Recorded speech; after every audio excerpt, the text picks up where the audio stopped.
اس وقت فاطمہ قاہرہ سے بہت دور شمال کی طرف ایک ایسی جگہ پہنچ چکی تھی جہاں ارد گرد اونچے نیچے ٹیلے، سبزہ اور پانی بھی تھا۔ یہ جگہ عام راہ گزر سے ہٹی ہوئی تھی۔ وہاں وہ سورج نکلنے کے وقت پہنچی تھی۔ گھوڑے رک گئے، اسے تھیلے سے نکالا گیا، اس کے منہ سے کپڑا ہٹا دیا گیا اور ہاتھ پاؤں بھی کھول دیے گئے۔ اس کے ہوش ٹھکانے نہیں تھے۔ وہ 3 نقاب پوشوں کے نرغے میں تھی۔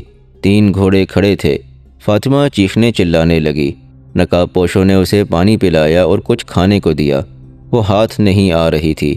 اس کے پیٹ میں پانی اور کھانا گیا اور تازہ ہوا لگی تو جسم میں طاقت آ گئی۔ وہ اچانک اٹھی اور دوڑ پڑی۔ تینوں بیٹھے دیکھتے رہے، کوئی بھی اس کے تعاقب میں نہ گیا۔ دور جا کر وہ ایک ٹیلے کی اوٹ میں چلی گئی تو ایک نقاب پوش گھوڑے پر سوار ہوا، ایڑ لگائی اور فاطمہ کو جا لیا۔ وہ دوڑ دوڑ کر تھک گئی، لیٹ گئی۔ نقاب پوش نے اسے اٹھا کر گھوڑے پر ڈال لیا اور خود اس کے پیچھے سوار ہو کر واپس اپنے ساتھیوں کے پاس لے گیا۔ بھاگو، ایک نے اسے تحمل سے کہا۔ کہاں تک بھاگو گی؟ یہاں سے تو کوئی تنومند مرد بھی بھاگ کر قاہرہ نہیں پہنچ سکتا۔ فاطمہ روتی، چیختی اور گالیاں دیتی تھی۔ ایک نقاب پوش نے اسے کہا، اگر ہم تمہیں قاہرہ واپس لے چلیں تو بھی تمہارے لیے کوئی پناہ نہیں۔ تمہیں تمہارے خاوند نے ہمارے حوالے کیا ہے۔ یہ جھوٹ ہے، فاطمہ نے چلا کر کہا۔ یہ سچ ہے، اس نے کہا۔ ہم نے تمہیں اجرت کے طور پر لیا ہے۔ تم نے مجھے پہچانا نہیں؟ میں تمہارے ہاتھ میں 20 اشرفیوں کی تھیلی دے آیا تھا۔ تم نے خاوند سے کہہ دیا کہ تم قاتل ہو اور تم نے بے وقوفی یہ کی کہ اسے یہ بھی کہہ دیا کہ تم کوتوال کو بتا دو گی۔ وہ تم سے پہلے ہی تنگ آیا ہوا تھا۔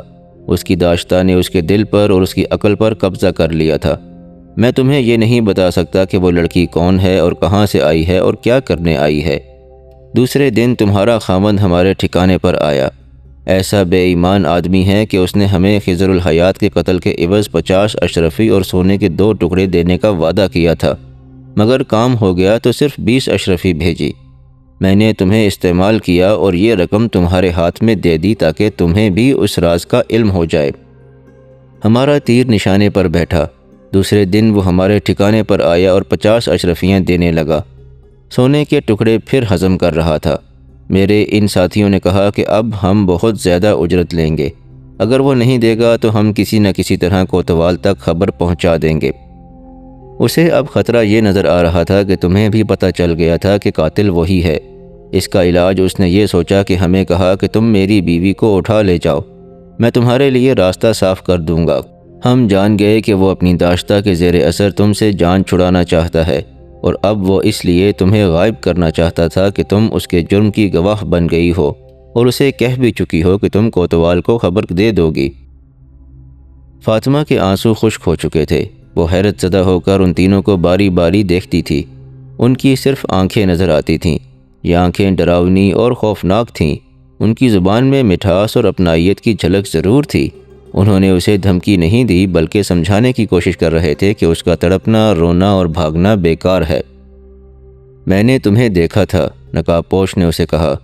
جب مصلح الدین نے کہا کہ میری بیوی کو اجرت کے طور پر اٹھا لے جاؤ تو میں نے سکندریہ کی منڈی کے بھاؤ سے تمہاری قیمت کا اندازہ کیا۔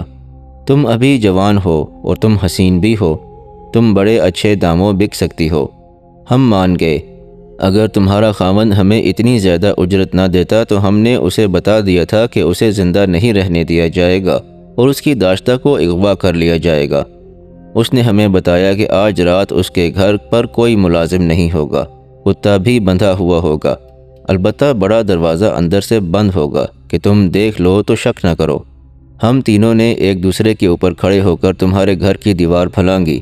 ہم نے ہاتھوں میں خنجر لے رکھے تھے اور ہم سنبھل کر چل رہے تھے، کیونکہ ہمیں تمہارے خاوند پر بھروسہ نہیں تھا۔ وہ ہمیں مروا سکتا تھا لیکن ایسا نہ ہوا۔ ہمارے لیے راستہ واقعی صاف تھا۔ تمہیں اٹھایا اور لے آئے۔ اس نے یہ کہانی تمہیں اس لیے سنائی ہے کہ تم اپنے خاوند کے گھر کو دل سے نکال دو، دوسرے نقاب پوش نے کہا۔ ہم تمہیں یہ بھی بتا دیتے ہیں کہ ہم 3 آدمی اکیلی عورت کی مجبوری سے فائدہ نہیں اٹھائیں گے۔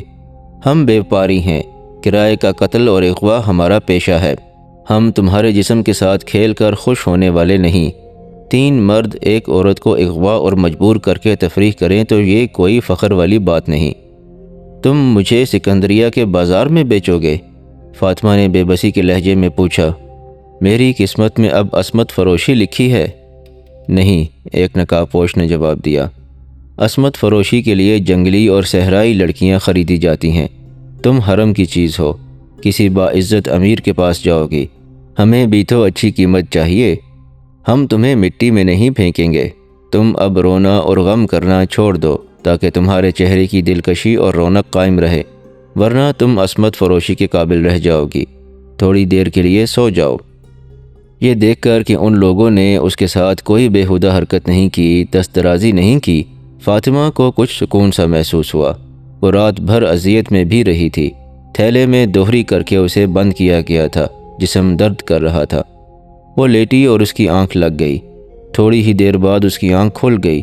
اس کا دل خوف اور گھبراہٹ کی گرفت میں تھا۔ اس صورتحال کو وہ قبول نہیں کر سکتی تھی۔ اس نے دیکھا کہ تینوں نقاب پوش سوئے ہوئے ہیں، وہ بھی رات بھر کے جاگے ہوئے تھے۔ فاطمہ نے پہلے تو یہ سوچا کہ کسی ایک کا خنجر نکال کر تینوں کو قتل کر دے، لیکن اتنی جرأت نہ کر سکی۔ تینوں کو قتل کرنا آسان نہیں تھا۔ اس نے گھوڑے دیکھے۔ ان لوگوں نے گھوڑوں سے زینیں نہیں اتاری تھیں۔ وہ آہستہ سے اٹھی اور دبے پاؤں ایک گھوڑے تک پہنچی۔ سورج ٹیلوں کے پیچھے جا رہا تھا اور فاطمہ کو معلوم ہی نہ تھا کہ وہ قاہرہ سے کس طرف اور کتنی دور ہے۔ اس نے یہ خطرہ مول لے لیا کہ صحرا کی وسعت میں بھٹک بھٹک کر مر جائے گی، لیکن ان لوگوں کے ہاتھوں سے ضرور نکلے گی۔ اس نے گھوڑے پر سوار ہوتے ہی ایڑ لگا دی۔ ٹاپوں نے نقاب پوشوں کو جگا دیا۔ انہوں نے فاطمہ کو ٹیلے کی اوٹ میں جاتے دیکھ لیا تھا۔ دو نقاب پوش گھوڑوں پر سوار ہوئے اور تعاقب میں گھوڑے سرپٹ بھگا دیے۔ فاطمہ کے لیے مشکل یہ تھی کہ اسے ٹیلوں کے قید خانے سے نکلنے کا راستہ معلوم نہ تھا۔ صحرائی ٹیلے بھول بھلائیوں جیسے ہوتے ہیں، صرف صحرا کے بھیدی ان سے واقف ہوتے ہیں۔ فاطمہ ایسے رخ ہو لی جہاں آگے ایک اور ٹیلے نے راستہ روک رکھا تھا۔ اس نے وہاں جا کر پیچھے دیکھا تو نقاب پوش تیزی سے اس کے قریب آ رہے تھے۔ اس نے گھوڑے کو ٹیلے پر چڑھایا اور ایڑ مارتی گئی۔ گھوڑا اچھا تھا، اوپر جا کر پرے اتر گیا۔ وہ ایک طرف کو گھوڑا موڑ لے گئی، آگے راستہ مل گیا۔ نقاب پوش بھی پیچھے تھے۔ فاصلہ کم ہو رہا تھا۔ فاطمہ کو اپنی آنکھوں پر یقین نہ آیا جب اس نے اپنے سامنے سمندر کی طرح کھلا صحرا اور 4 شتر سوار اپنی سمت آتے دیکھے۔ اس نے چلانا شروع کر دیا، بچاؤ، ڈاکوؤں سے بچاؤ۔ وہ ان تک پہنچ گئی۔ اس کے پیچھے دونوں نقاب پوشوں کے گھوڑے باہر آئے۔ شتر سواروں کو دیکھ کر انہوں نے گھوڑوں کی باگیں کھینچیں اور گھوڑے موڑے بھی۔ شتر سواروں نے اونٹ دوڑا دیے۔ ایک نے کمان میں تیر رکھ کر چھوڑا تو تیر ایک گھوڑے کی گردن میں اتر گیا۔ گھوڑا درد سے تڑپا، اچھلا اور بے قابو ہو گیا۔ سوار کود گیا۔ شتر سواروں نے انہیں للکارا تو دوسرے نے گھوڑا روک لیا۔ انہیں معلوم تھا کہ 4 شتر سوار تیر اندازوں کی زد میں ہیں۔ فاطمہ نے بتایا کہ ان کا ایک ساتھی اندر ہے۔ ان دونوں کو پکڑ لیا گیا۔ یہ چاروں سلطان ایوبی کی فوج کے کسی گشتی دستے کے سپاہی تھے۔ سلطان ایوبی نے سارے صحرا میں گشتی پہرے کا انتظام کر رکھا تھا تاکہ اچانک حملے کا خطرہ نہ رہے اور صلیبی تخریب کار مصر میں داخل نہ ہو سکیں۔ ان گشتی دستوں کا بہت فائدہ تھا۔ انہوں نے کئی مشتبہ لوگ پکڑے تھے۔ اب یہ نقاب پوش ان کے پھندے میں آ گئے۔ فاطمہ نے انہیں بتایا کہ اسے کس طرح یہاں تک لایا گیا ہے اور وہ کس کی بیوی ہے۔ اس نے یہ بھی بتایا کہ ناظم مالیات قتل ہو گیا ہے۔ قتل اس کے خاوند مصلح الدین نے کرایا ہے جو شہر کا ناظم ہے، اور قاتل ان تینوں میں سے ایک ہے۔ تیسرے نقاب پوش کو بھی پکڑ لیا گیا۔ ان سے خنجر لے لیے گئے، ہاتھ پیٹھ پیچھے باندھ دیے گئے۔ ان کا ایک گھوڑا تیر لگنے سے بھاگ گیا تھا۔ ایک گھوڑے پر 2 نقاب پوشوں کو اور تیسرے پر ایک کو بٹھا کر سپاہی اپنے کمانڈر کے پاس لے چلے۔ فاطمہ کو انہوں نے اونٹوں پر بٹھا لیا۔ اس اونٹ کا سوار اپنے ایک ساتھی کے پیچھے سوار ہو گیا۔ اس قافلے کے سامنے 4 میل کی مسافت تھی جو انہوں نے سورج غروب ہونے تک طے کر لی۔ وہ ایک نخلستان تھا جہاں خیمے بھی نصب تھے۔ یہ اس دستے کا ہیڈ کوارٹر تھا۔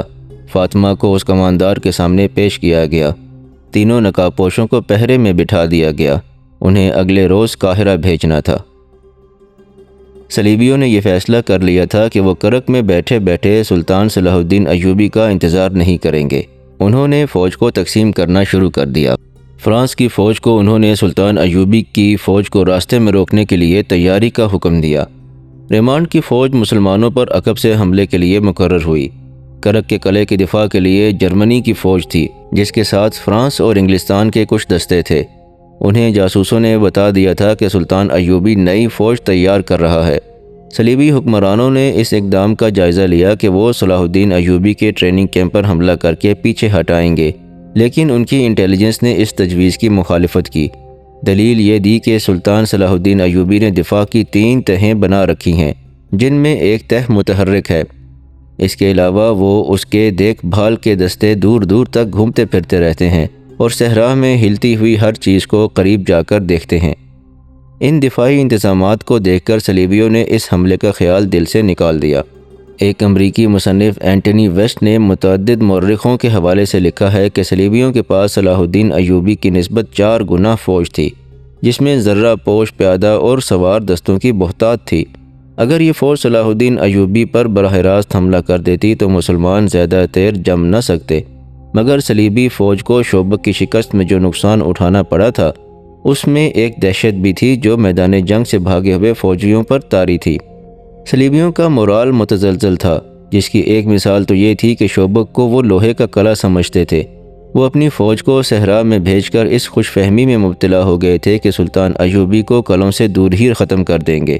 وہ کرک کے دفاع میں بیٹھے رہے اور ایوبی نے شوبک لے لیا اور صحرا میں صلیبیوں کو آمنے سامنے کی جنگ کا موقع دیے بغیر انہیں چھاپا ماروں سے مروا دیا۔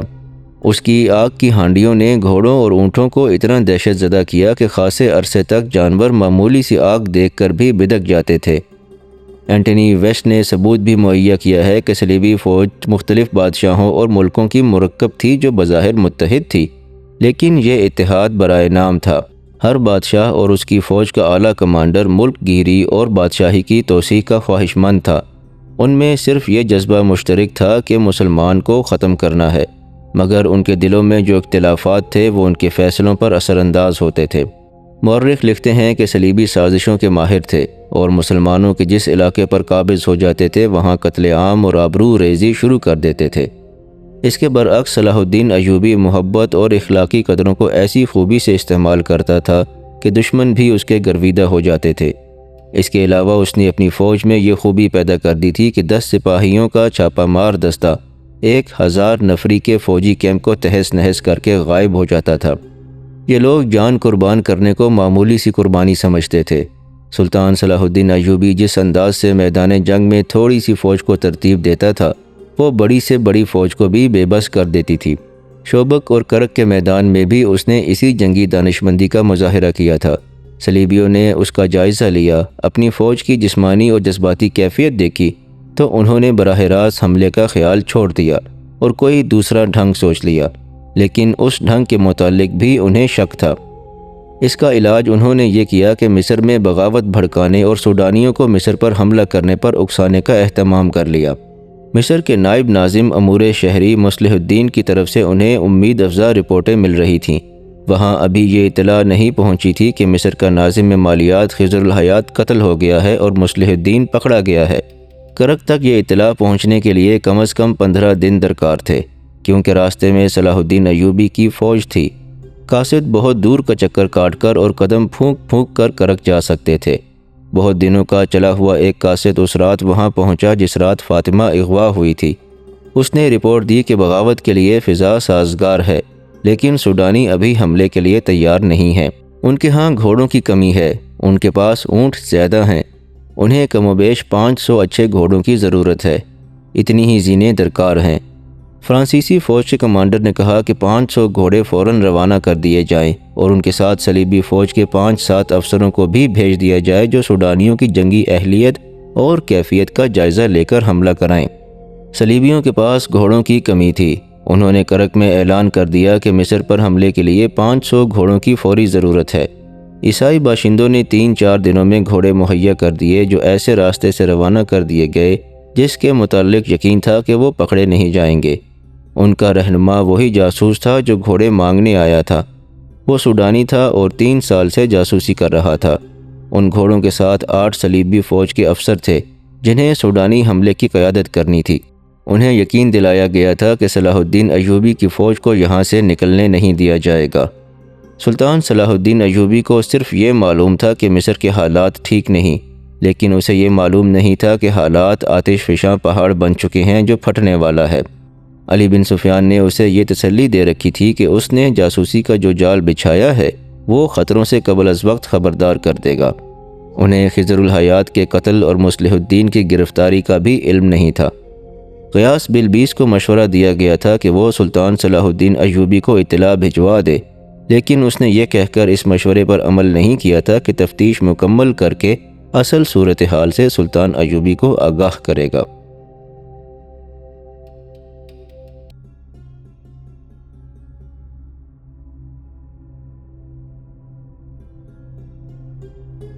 یہاں پر اس قسط کا اختتام ہوتا ہے۔ اگر آپ کو انداز بیان پسند آیا ہو تو اس ویڈیو کو لائک ضرور کیجیے گا، اور ہمارے چینل کے ساتھ جڑے رہنے کے لیے ہمارے چینل کو سبسکرائب بھی کر لیجیے گا۔ انشاءاللہ اگلی قسط میں حاضر ہوتے ہیں۔ تب تک کے لیے اپنے اور اپنے آس پاس کے تمام لوگوں کا بہت خیال رکھیے گا۔ اللہ نگہبان۔